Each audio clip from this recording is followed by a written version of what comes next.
Hello, everyone, and welcome to Molehill Mountain, episode 230. Andrew Eisen here. I probably turn off my TV. Should have prepped for the podcast, but I didn't because I've just been playing Monster Hunter Rise all day.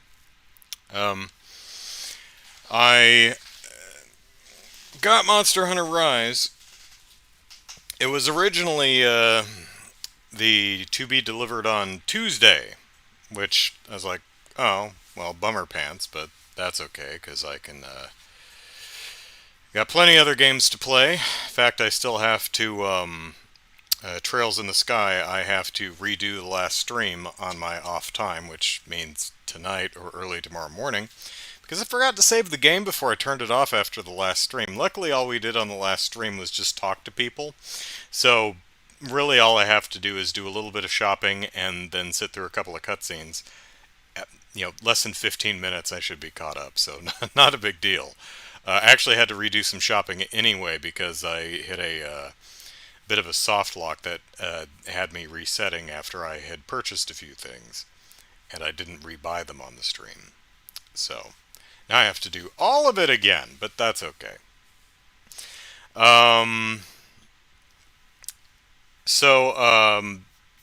Turns out that while my Amazon "this is when it will be delivered" thing had been saying Tuesday all week, I think on Thursday it said to be delivered on Friday by 10 p.m.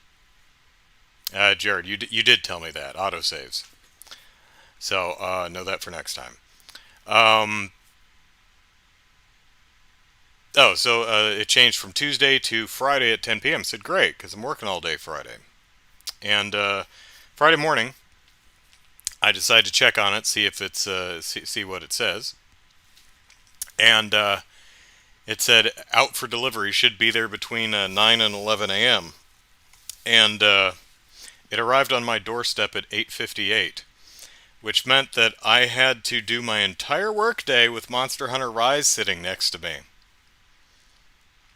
That was a long day. It was also a day where we decided that, we need to do a release on Monday, so I'm going to have to do some overtime to make sure everything's working for our Monday release, which means I was working not terribly long, only an extra 45 minutes. But that was a long work day. I will admit I played it on my lunch break. I shouldn't have. I knew I shouldn't have. I did anyway.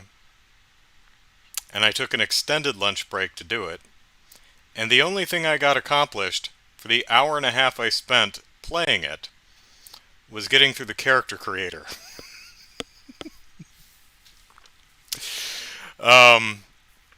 But starting at about 7 o'clock last night, well, actually, no, starting later than that, because after work, then I worked out, and then I had dinner, and then I started, so it was late into the evening. According to my save file, I've put a little over 15 hours in the game, which is weird, because I know I have not been, because I've only been playing, because I could only have possibly been, minus the hour and a half, so that's 14 hours. That doesn't add up. I swear I have been doing other things than playing Monster Hunter Rise all day. So what it might be is it might be the game timer keeps going even if you're pausing the game and you exit out to the main Switch menu. It's probably still totaling time. You have to save the game and quit it before it'll stop totaling time. So that's probably what that is. Chaos says pre-ordered from GameStop and they didn't get it on launch day and have to wait. Yeah, I saw you mention that. That sucks. Jared says you can load what you did after you stop the game. That's why I told you. Right, but I still have to.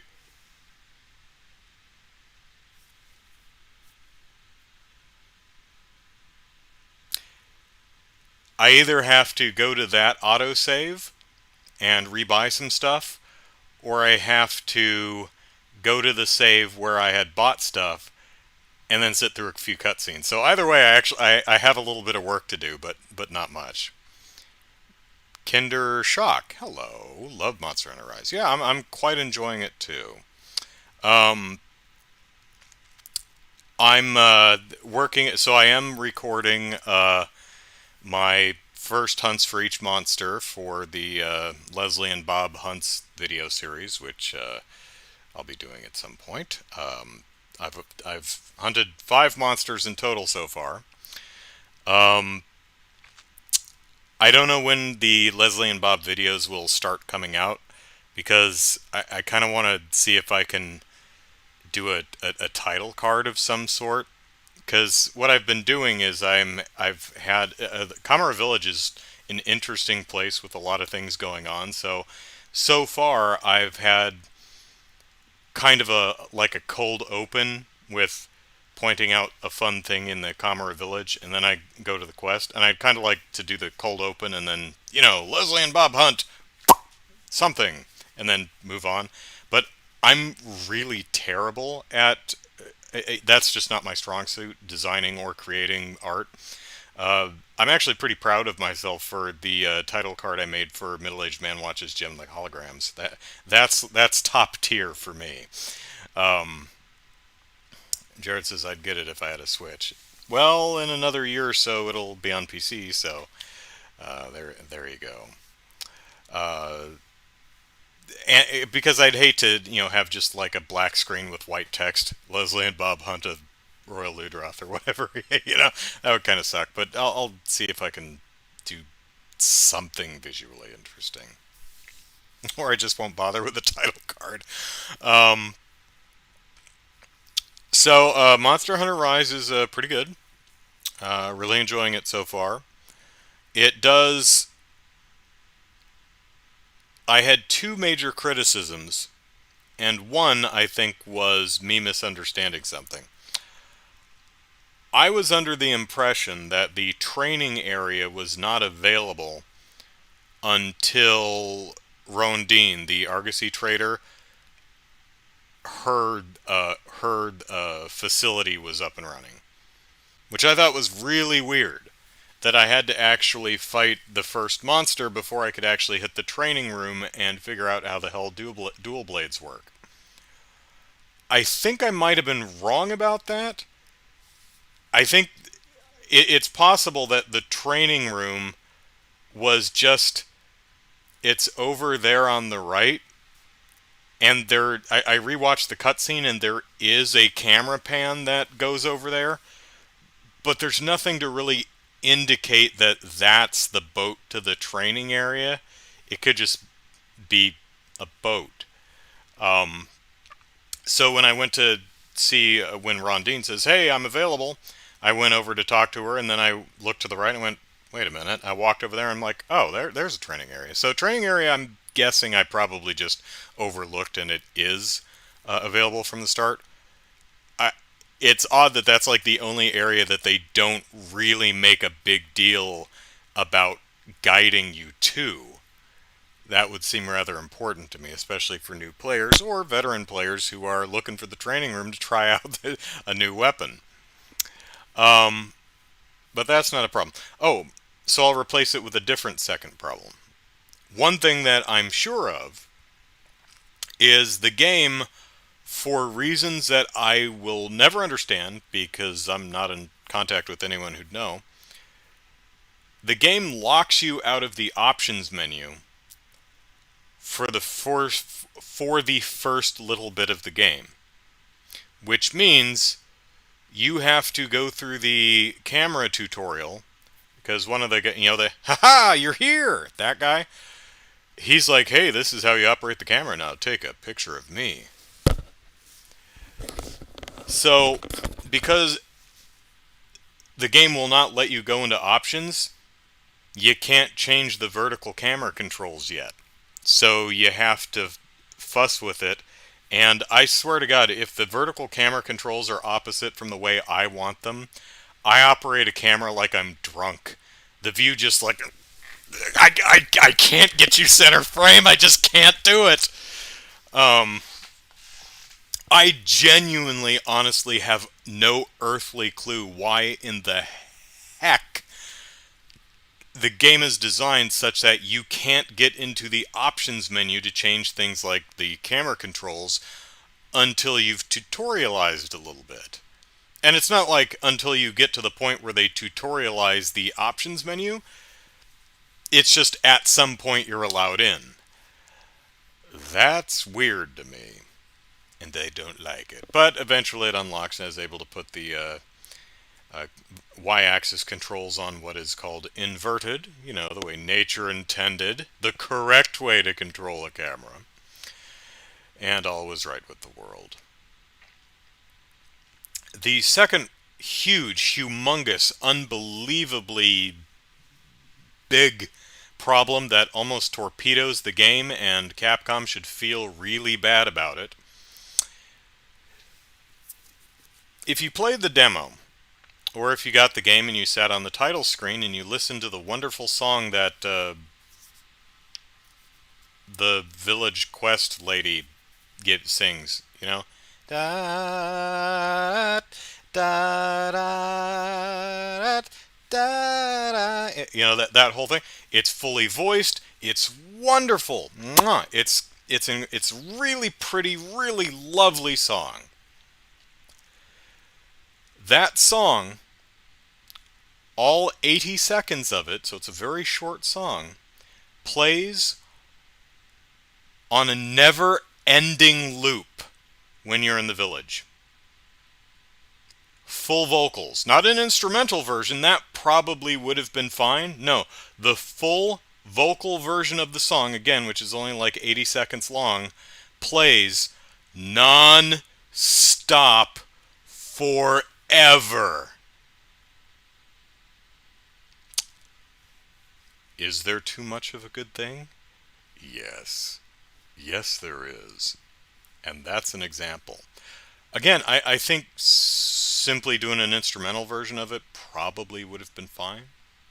Now, there are other tunes. There's a different... The other sister's song plays when you go in the hub. Um, and different songs play when you're in the training room or the buddy area. But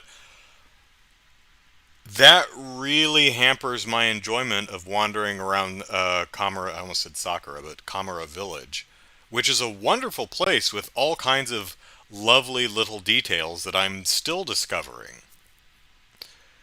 But oh my god, that damn song, just on an endless loop, over and over, non-stop. I don't want to hear it. I'm like I'm like over at the Dongo shop. I'm like, shut up, Quest Lady! Stop singing the damn song! We've heard it! It's lovely! You're lovely! Now stop! We can't take it anymore! I'm going to sick my owl on you!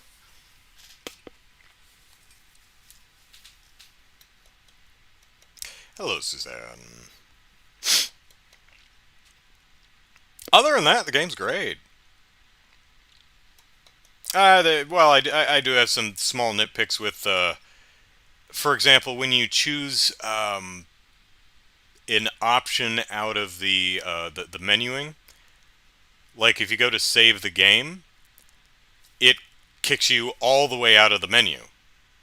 Well, maybe I wanted to save and then quit, even though quit does save first. I'm not comfortable doing that, so maybe I just feel like doing a save, and then I wanted to go play in another menu. Nope, you gotta open the menu back up and go back to where you were. Not a huge deal. Kind of annoying. There was one sword or weapon that I made that required not just the um, components and uh, money to make, but also required just some random crap. It's like, you need some random crap, pick some crap out of the list. I don't get that. I've only seen it once. Not a big deal, it's just new, and it confused me. Matthew says video games, am I right? Yeah. Kinderschlock says instrumentals of the fights, though, are pretty good. Their music is good. Oh, The music is again a great song. Little short. I remember the first time I sat on the title screen listening to the song. I was like, this is lovely. And then it ended. I went, oh, that's a short song. Oh well, it's a nice. I guess they didn't really need to make it any longer because it's just a title screen song. No, nope, nope. That's the song that plays on a loop in the village forever, unless there's a sale at the item shop. But that's only if you're standing right in front of the item shop. As soon as you walk away, then you hear Quest Lady chortle again forever. So, one thing that would have helped would make the song longer. The other thing would be just kill the vocals. Because that, man, that is repetitive. And Matthew says, "How's it feel to lose an hour because you forgot to save?" Not a huge deal. As Jared pointed out, it does auto save. So and I didn't do much in that stream anyway. So all I really have to do is just if I pick up the auto save, then I just have to go back in and buy a couple things that I missed because I restarted during the stream because I got my character soft locked against. If you stand in front of if you stand on the stairs and another character is on their AI loop and is trying to come up the stairs, while they're walking against you, you can't move. So I had to restart that, and then I kept playing, and so really I just have to Man, this chair is being noisy. So I mean I didn't. It's not like I ground out levels and I missed all that progress. I just have to go back to the weapon shop and buy my new weapons and armor and the Liberal News Volume 8 and watch one cutscene maybe, and it's about it. So, not a big deal. It happens. I think the biggest I forgot to save boo-boo that I ever recall making is apparently I forgot to save the game after beating Alatreon or Alatreon in Monster Hunter 3 Ultimate. Because I remember going back to the game, and I think I was showing something off. And I was like, oh yeah, I beat Alatreon. I go into my Hunter notes, and I go to Alatreon. So you see one kill, and I'm like, it says 0. Did I forget to save the game after I killed Alatreon? Oops. Hey, Cafe.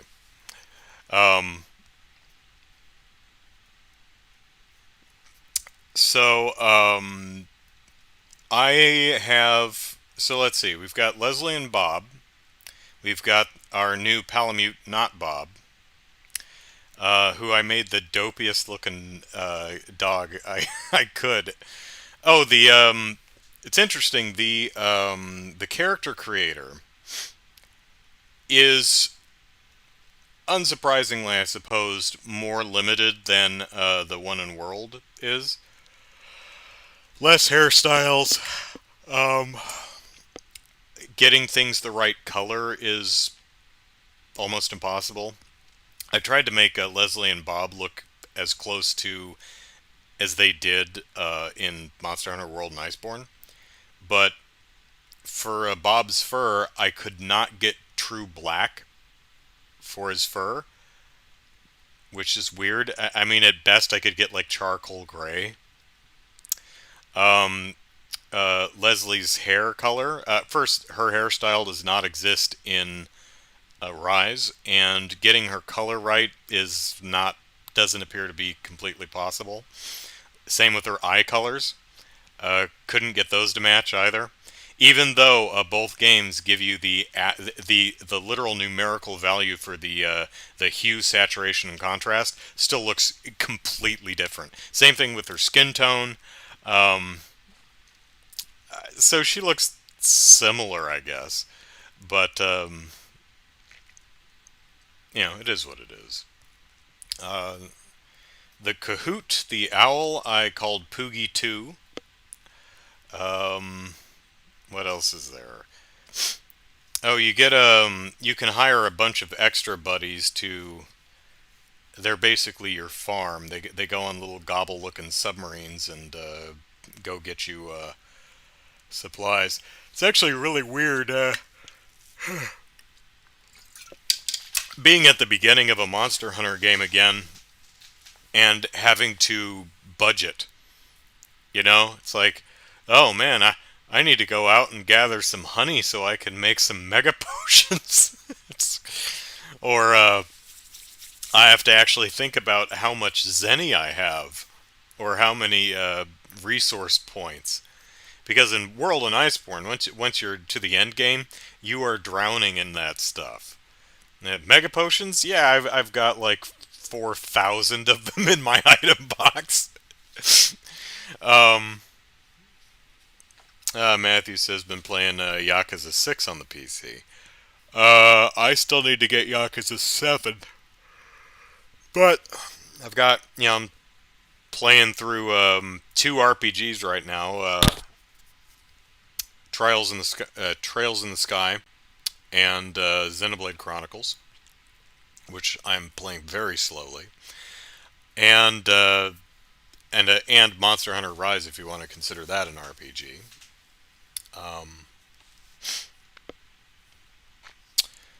so far, I'm at the 3-star quests. I haven't fought any of the monsters in the 3-star tier. Um, because I have to set up the camera and stuff and record it every time I go out and fight a monster. What's interesting so far is in Monster Hunter World, they did a lot of things where they would send you out on story quests, and then they'd, oops, surprise, monster, fight! So I had a couple Leslie and Bob episodes where I had to, like, run away and hide behind a tree and then set up the camera and go, okay, a Baroth just jumped into the quest and we're doing Baroth now, let's go. So far that has not happened. All of the monsters so far are just when you want to fight the monster, pick the monster quest. That said, there are some side quests, go slay small monsters or go collect resource items. And you'll see some of the monsters that you haven't fought yet. Like, I've not yet fought Baroth, Kuliaku, Royal Ludroth, but I've seen them all just hanging around the maps I've been exploring. So, um, yeah, occasionally, I give them a swift kick and then run away. But I'm not fighting. All the Leslie and Bob videos are my first time fighting that monster proper in this game. Even though a bunch of them are monsters I've fought before. Like, I recorded myself fighting, Azeros. I fought Azeros in 3 Ultimate. Same thing with Great Baggy. Um, Royal Ludroth was in Tri, so I fought that before. Baroth has been in all of them, so I've fought a Baroth before. But so I was wondering, should I only do the Leslie and Bob for the new monsters, or monsters that y'all have not seen Leslie and Bob fight before, or just all the monster encounters in Rise? And right now I'm just like, I guess I'll just do all the encounters in Rise. Cafe says, yeah, I would try to make my character look almost exactly the same as the one in World. It's like they were on an all-new adventure. Kinder says, you totally have 15 hours in the game if you're at 3 stars. Well, an hour and a half was definitely the, well, that's 5 monsters, 5 monster hunts, an hour and a half in the character creator, and the first couple of monsters are really squishy. I think, the first, like, 4, I, not even trying and having no idea how to use the dual blades, I got sub 10 on all of them. It was the urgent quest against Aknasom that opens up the 3-star quests that I think probably took me more than 10 minutes. That bird, that one is where they start hitting hard enough that you need to pay attention. You know, the first four encounters are just figure out how to pick a new weapon if you like and figure out how to play it. The monsters are squishy and they don't hit very hard yet, but once you hit 3 star, then they start. I mean, they're not one or two shotting you or by any stretch, but if you're not paying attention to your health, you could easily get clobbered. Um, what was I saying? Oh, so hour and a half character creator, hour and a half of monster fights, and then the rest of it has just been wandering around Kamara Village and talking to people. Because Kamara Village, with the exception of that damn song that just plays on an endless loop, is a really wonderful place with a lot of fun detail, and I really like a lot of the characters. I really like the poet who sits across from the Dongo shop. She's hilarious. I like her poems. Scotty says, "I'm glad they got rid of the need for hot and cold drinks in Rise." Yeah, they did. Couple other changes are you only need to gather at gathering points once, so you don't have to hit a mining spot 3 or 4 times with a pickaxe. You just hit it once and you get 3 or 4 iron ores or macrolite ores. You don't have to gather at a plant multiple times. Just once, you pick it all up. You just get everything in one go. Like Scotty pointed out, hot and cold drinks are not there. Which was funny because I saw something that, like a freeze shroom or chill shroom or something. I'm like, wait a minute, I thought cold drinks weren't in this game, and I picked it up. And I was like, oh, that's for making freeze ammo. Okay, that makes sense. Or ice ammo, or whatever. The endemic life is really cool.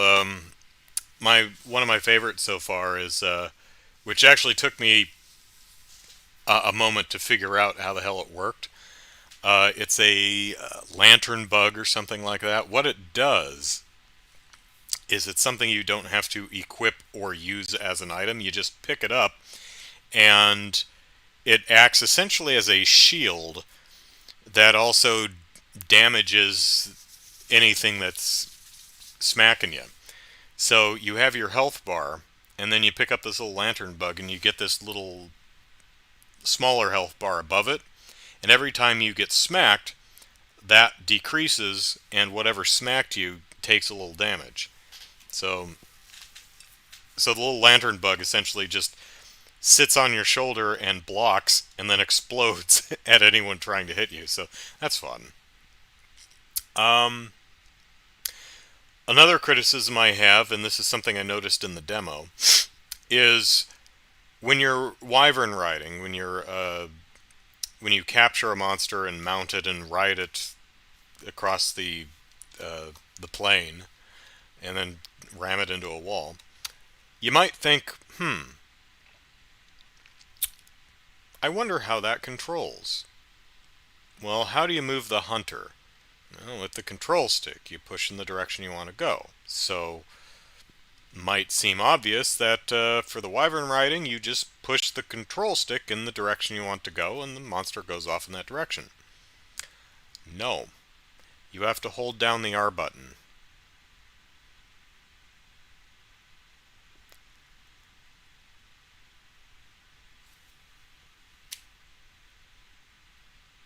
It's as awkward as it sounds. Saps a bit of the fun out of it, because it's really awkward and doesn't control well. Maybe that's the point. Capcom really has a history of that. Oh, the controls are bad on purpose. You remember, even as far back as the original Resident Evil, they're like, no, no, no, we made the controls suck on purpose. It makes it scarier. No, it doesn't. It just makes it less fun to play.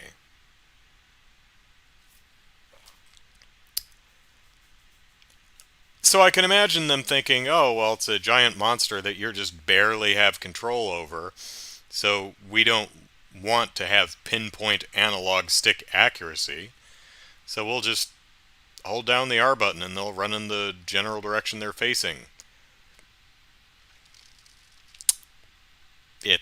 I disagree with that choice. I think it sucks.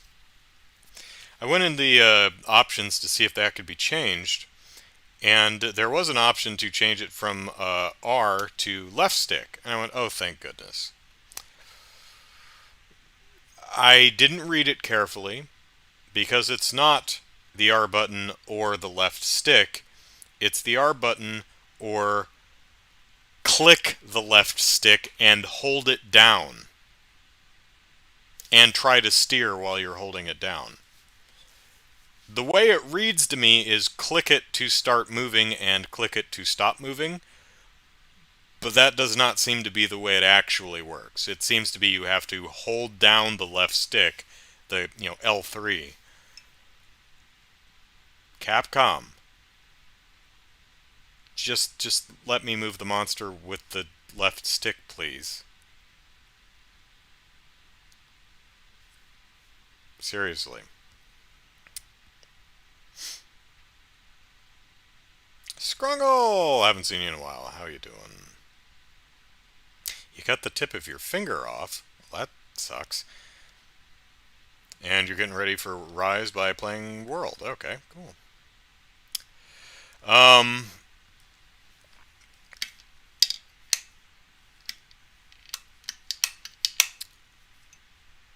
the armor and weapon designs are much better than...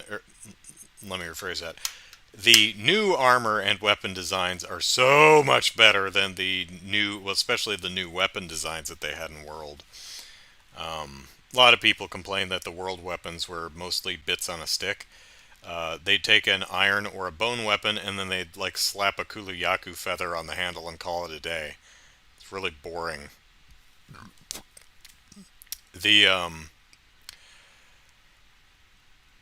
Rise actually took the time to make really awesome new weapons.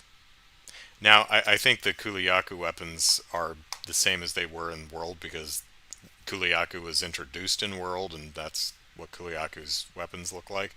These, but you know, that is one of the drawbacks to being a veteran monster hunter. Is I've seen a lot of these weapons and armors before.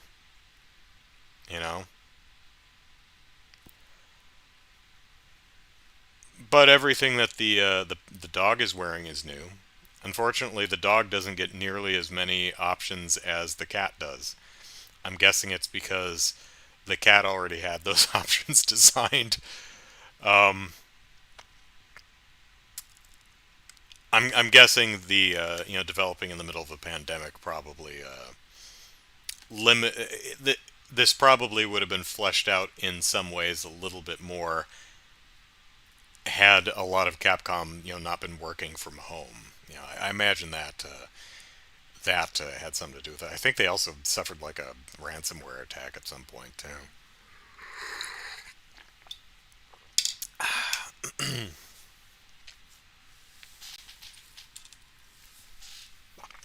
So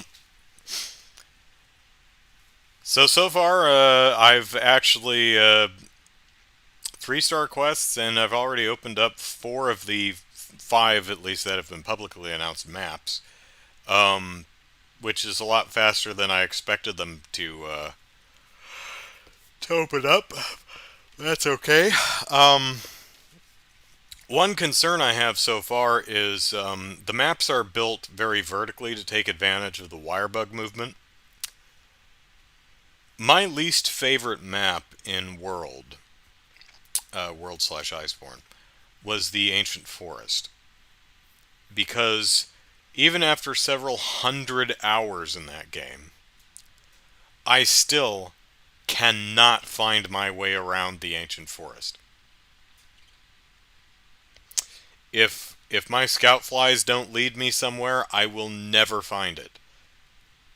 Like, I see an icon on the map, I'm like, I don't know how to get there. I need the scout flies to literally point the way. Rise kind of suffers from that problem because of the verticality of the maps. Luckily, I haven't it hasn't become a problem yet, but like getting to any of my secondary campsites, or it's like I don't know how to. I know approximately where it is, but I don't know how to get up there except just kind of keep climbing until I find it. I kind of, I think I rather prefer the flatter, flatter environments because you go too vertical. I'm like, I'm lost. I don't know how to get anywhere. Maybe I can't think in 3 dimensions. I don't know. But I had no problem with any of the maps in World, but the Ancient Forest, nope. I hundreds of hours still cannot find my way around that map. Um, so far though, so far though, the main thoroughfares where the monsters are, that much is pretty flat. It's the extra little areas where you go to collect the speary birds and mine ore and stuff like that. That's where it kind of gets complicated. So chasing monsters around doesn't seem to be too big a problem so far. Oh goodness, yawn. Uh,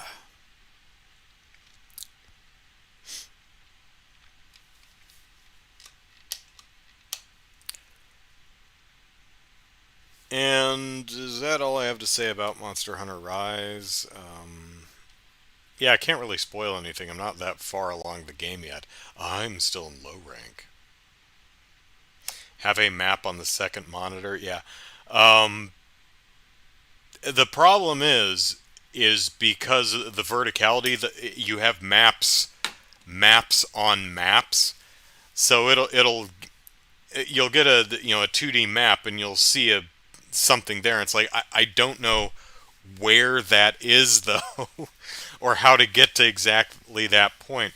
I swear to I swear so many times I like especially in the ancient forest the the two camps, the one on the far east side and the one in the treetops, are very close when looking straight down at the map. They're almost in the same area. The one's almost above the other, and not exactly, but they're off by like this. But I so many times I'd see a monster flying away. I'm like, I don't know where you're going. I don't know where you are, and I'd warp to the wrong damn camp.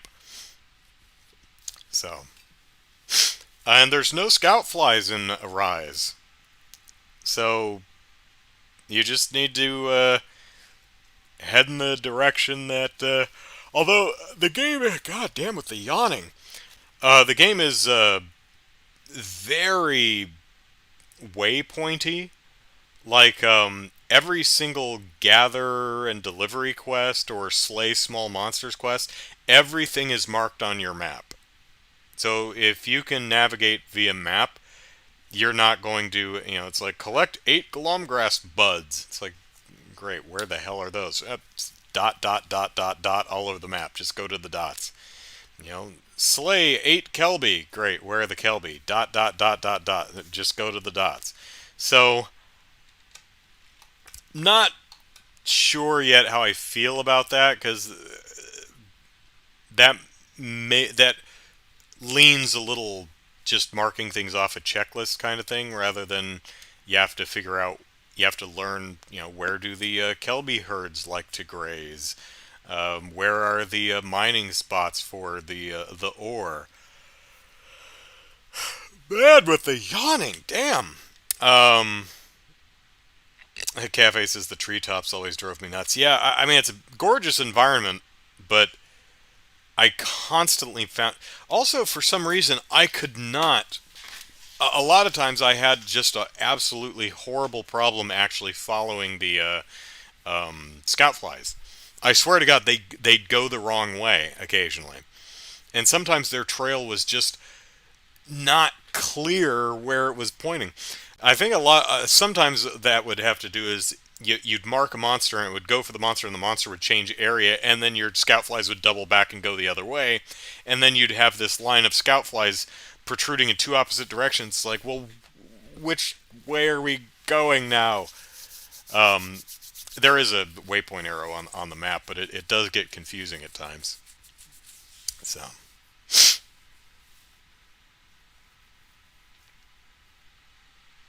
To be clear, a wiki exists, so why not just tell you? Eh, I don't know. It's kind of like in I don't remember if I talked about this before, but I'm playing the Xenoblade Chronicles Definitive Edition, and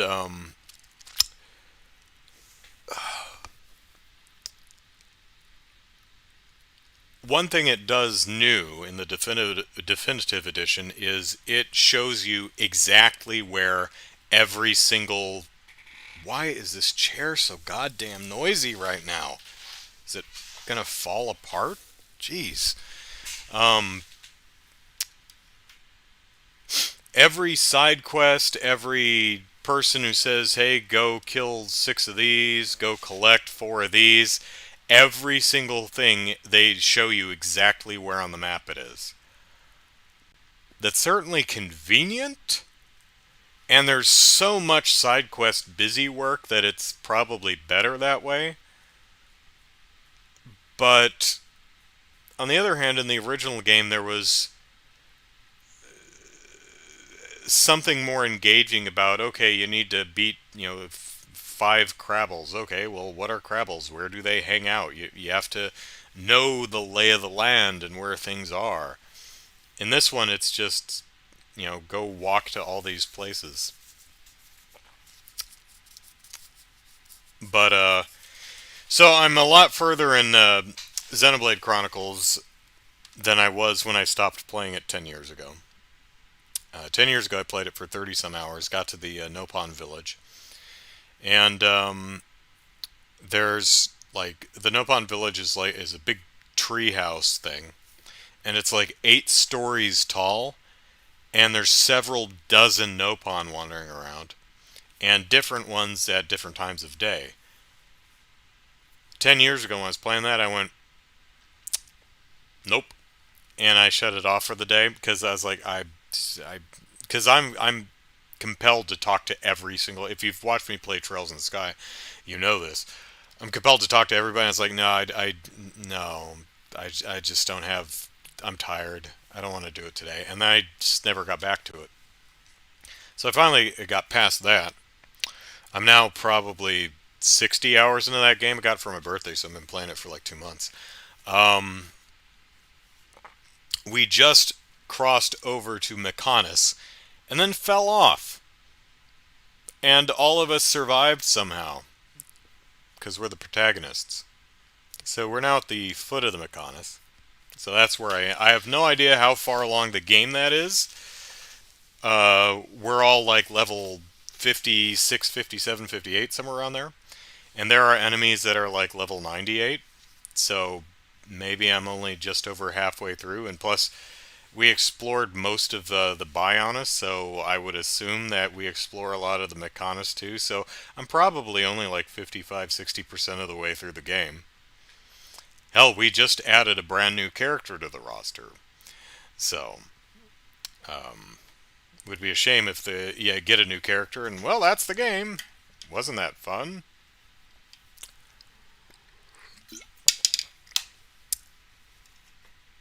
"10 years ago, I would have said the same thing.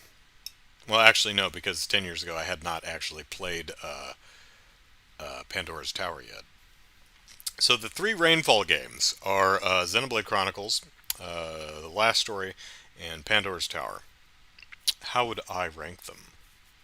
I think most people would rank them Xenoblade Chronicles, Last Story, Pandora's Tower. Personally, I would rank them Last Story, Pandora's Tower, Xenoblade Chronicles. I think they're all good. I don't think Xenoblade Chronicles is bad. It's old now. The definitive edition does a lot to streamline the experience and unclunkify the very clunky menus that it had 10 years ago. But the game is still 10 years old and it feels it. Um, Also, informing my ranking is the fact that I genuinely don't really care for Xenoblade's style of combat. I much prefer either menu-driven turn-based stuff like Dragon Quest, or something that gives me more control over my character. It's this weird middle ground where I feel like I'm not doing anything. You know, it almost feels like walk up on enemies that are lower level than you and you win. Because if you walk up on enemies that are levels higher than you will lose. Doesn't really matter how well you play because there's very little control. For those who've never played the game, you have 3 active members in your party at one time. You've got like 6 or 7 characters, but you can only have 3 out in the field at the same time. A conceit I've never liked. I understand from a game design standpoint why they do it that way, but from a storytelling standpoint, it's always been weird. I remember even way back in early '90s when I was playing Dragon Quest IV, yelling at the 5 other characters who were in the wagon. I've got my active 4. I've got a party of like 9 people. I've got 4 people in my active party, and we're battling these dragons, and we're poisoned, and we're getting our ass kicked. And it's like, hey, you 5 sitting in the wagon, twiddling your thumbs, get your asses out here and help. You know, fate of the world and all that. Again, game design wise, I know why they do it that way. But story wise, it doesn't make any sense. Xenoblade does the same exact thing. You've got a party of 5, 6, 7 people, but you can only have 3 active fighters at any one time. Which means Karna is going, or Sharla. Again, why her name is Karna. Everyone calls her Karna, but her name is translated as Sharla. If I was listening to the dub, I'm sure they call her Sharla.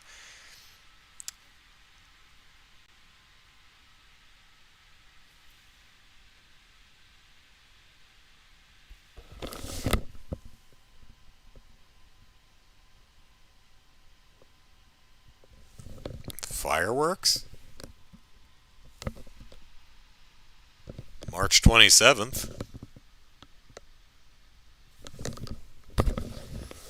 Huh. I don't know why I hear fire. I hope that's fireworks. Um, what was I talking about? Oh, Xenoblade, yeah. So in Last Story actually does this better. Last Story is another game that your main group of people is like 8 or 9 people, but you only have 3 or 4 active fighters at one time.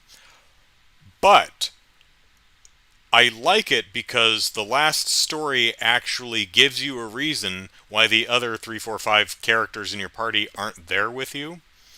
Um, they're all off doing their own thing. You're like a band of mercenaries, and sometimes it's like, hey, me and Susan and Jimmy and Larry are gonna go storm the castle for this thing. And they're like, hey, great, we're going to, Jenny and Marvin and I are, we're going to the, we've got our own thing to do. So it does 2 things well. One, it explains why the other characters are not there. And 2, it forces you into different combinations of characters instead of staying with your favorite characters by dictating which characters are in which scenarios. It works really, really well. Anyway, back to Xenoblade Chronicles. So you pick the 3 you have, and you always pick Karna because she's the healer. You're probably always going to have Shulk because he's got the Monado, the magic sword thing. And then you're probably always going to have Ryan because he's the best at removing aggro, and most of your moves are completely useless if the monsters won't stop focusing on you the entire time. Which kind of leaves all the other characters out in the cold. So I kind of have to force myself to use a non-ideal party setup. Which I do because there's like a quest where it's I just put the people in the party who I need to up their affinity for each other. So the way the battle works is you can move you do not control the other 2 characters in your party at all. At all. You have absolutely zero control over them aside from somewhere in the menu is a general strategy tab where it's like focus on healing, go all out, play conservatively, something like, that option that no one ever touches because it doesn't seem to really do anything. Um, so you only have control over your character, and you can pick any character as the lead character, but again, you're probably just going to use Shulk. Again, because he has the Monado. Um, to the game's credit, all the characters do play very differently. So, all you can do is move your character around and position them. And when they're with... Yeah, it's fireworks. I don't know why we have fireworks on Saturday night, March 27th. Is it a holiday I don't know about? Anyway, when you're in range of an enemy, your character just takes swings, just auto attacks.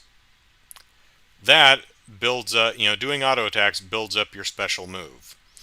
For Shulk, it's the Monado, and there's several different special moves you can do, and you have to do them because otherwise you're probably going to get killed. Because you need to use the Aura one to take away auras, you need to use the Mechon one to buff your other people so that they can do more than one damage at a time. You need to use the shield one to block from the other guys that will kill you in one hit. Other than that, you have a toolbar of special moves that are on timers. So you just move your character in front of a monster and do your special moves, and then wait for them to refill, and then do them some more, and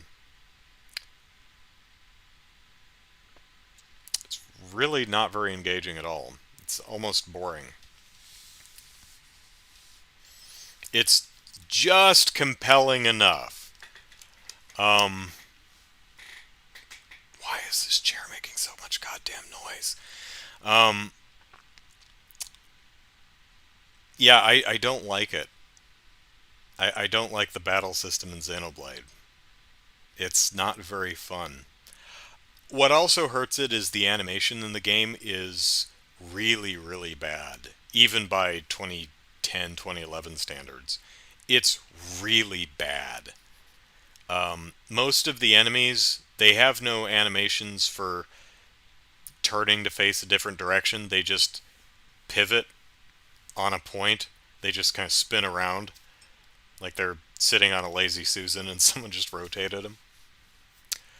They have almost no attack animations. I mean, they just kind of lunge or do a generic swipe. Nothing really feels visceral or like it's connecting with anything. And there's also almost no strategy to anything. Are the enemies weaker than you?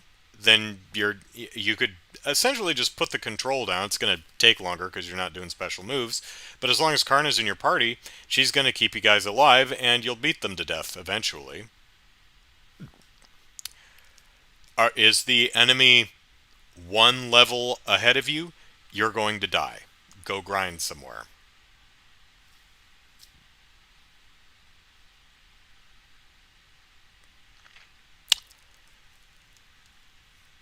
There's some other strategies that you could employ. For example, there are status effects to inflict on the enemies that require a certain sequence of moves. For instance, if you do a move that inflicts a status named Break, then your next character should use a move that would inflict Topple, which knocks them over. So you break their defense, then you topple to knock them over, and then another character that can use a move on a toppled enemy to daze them, which will leave them stunned and open for attack for several seconds. Cool. Unfortunately, as mentioned, you can't tell your AI companions to do the move. I just broke them. Make sure you do your topple move. You just kind of have to pray that they do. Sometimes they do. Sometimes. Not always. They're not particularly reliable, so you just kind of just spam your most powerful moves. Which makes the characters... Which makes outfitting the other characters with weapons and armor and new moves, which every character gets way more moves than Shulk. I don't know why. whatever. But futzing around with everyone else's special moves is not particularly satisfying because I don't play as them. Granted, that's my fault. I think the game really does want you to play with the other characters in the lead role, not just Shulk. But the game's also designed around having Shulk as the lead, so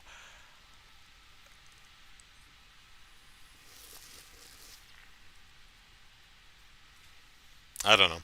I am being hard on the game. I like a lot. I really like the characters and the story and the setting and the environment are all really wonderful. It's got, as I've mentioned, it's one of the best video game environments of any game, really, up until Breath of the Wild came out. I think Hyrule probably takes the cake for just best video game environment, but man, just wonderfully diverse, imaginative, gorgeous environments in that game. Yeah, Xenoblade. Story's fun. It's a little. Have you seen anime before? Nothing's going to be too terribly. Nothing's really busting the mold here, but yeah, it's still charming and fun. It does one of the things that I love to do in RPGs, and that's rebuild a town. Colony 6 gets destroyed at the beginning of the game, and you spend the game gathering resources to rebuild Colony 6 up from a smoking crater in the ground. And you add buildings, and you add a park, and you add shops, and it's I love doing that. It's so charming. I love that. It's one of the reasons why I liked Okami. That's essentially the theme of the entire game, is just heal and rebuild everything. Um, Another game I don't like as well as most seem to, but still a good game. A little uneven, I think, but looked good and it played good and it was fun. So, but we are at 8 o'clock, and I think I've put you all to sleep because no one said anything in 20 minutes. So either everything I say is just utterly fascinating, or I just put you all to sleep, which can't say I blame you. Cafe is finishing up Ease 9, Monstrum Nox, pretty good. I've not played any of the Ease games. Brian bought me Ease Origins for Christmas, I think. Um, so seems like a good one to start with because there's, I think 9 main titles plus a bunch of spin-offs. So Origins seems like a good place to jump in, if anywhere. Um, oh, hey, I saw that Honey Pop, I think that's the name, got a sequel. I actually played the original for Valentine's Day, I think last year or the year before. Um, and that game is solid. It's a solid puzzle game. I was really impressed with it. It does get. Um, 'Cause I played a bit of it first. And I went, oh, this seems fairly tame. All right, I think we can get away with. I think it's actually banned on Twitch, but I played on YouTube. I think we can get away with playing a couple hours of this. And I played it, and we all had a good laugh. And I kept playing it, and went, oh, it's going pornographic. Okay, it takes a while to get there, but it does, and I imagine the sequel would be the same way. Apparently, the sequel you can is all about double dating. So, fun times. Uh, Surprisingly solid puzzle game, and also does a really surprisingly good job of representing dating and sex via puzzle game.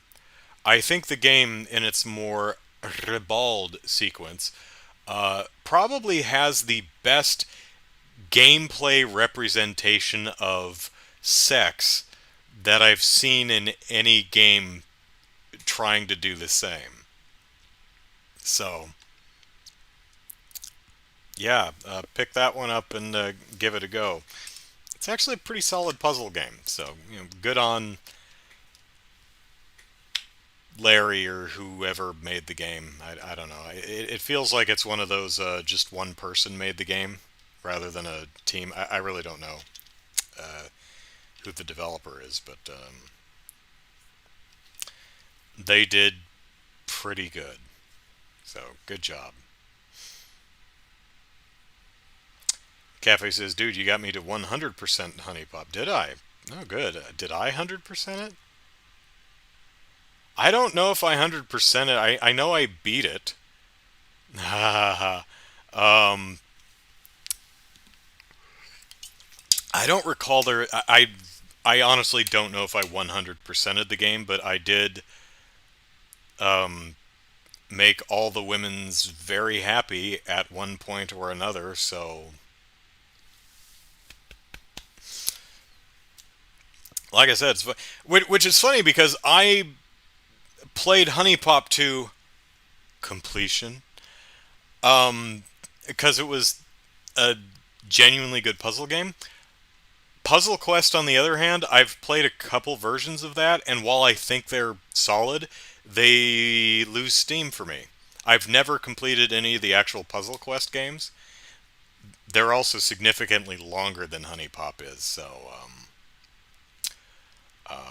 which is interesting because I find you'd think that Puzzle Quest would be more my jam because I'm big into the Dungeons and Dragons, Dragon Quest kind of trappings and style. But those games just as charming as they are and as fun as they are, I've never stuck with any of them. I just lose interest in them after a while. Honey Pop, on the other hand, its game mechanics are solid and, or well, for me anyway, were solid enough to carry me through its shorter runtime than any of the Puzzle Quest games. So again, kudos to whoever the developer is. Scotty's on 4-star and Rise. I I'm on 3-star, and so I need to start. The only thing I have left in the 3 stars are the actual monster fights, which includes let's see, Kezu, Kuliaku, Royal Ludroth, Baroth, someone else. So I need to start. So I need to record my fights against us because the way I play Monster Hunter is I do all of the quests and I do all of the side quests and then I start in on the monster quests.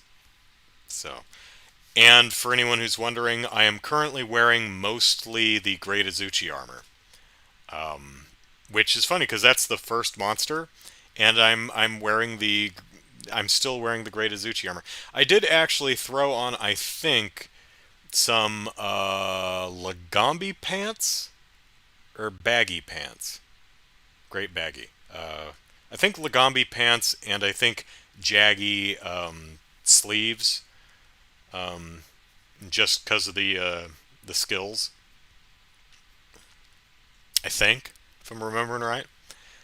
Most the reason some of the further armor sets have better defense, but the skills are all garbage. you know, or they're not for me. Like I'm using dual blade, so I don't need focus. At least I don't think so. Maybe focus charges the demon gauge. I don't know. I have no idea if it does that. But I definitely don't need like a normal shot up or reduce recoil or any of the gunner skills. Um, Also, I'm a little shy about dumping resources into any of my low rank gear because I'm just going to have to redo it in high rank anyway. So, Chaos says, sorry, I've been playing games but still listening. Oh, no worries. As long as you guys are entertained, it's good. Cafe says, dude, you got me. Oh, I already read that. Scotty says, I have a top hat with my character. Oh, that's which one is that? That is it the Benabra set that has the hat? I don't remember. Well, it's 8 o'clock.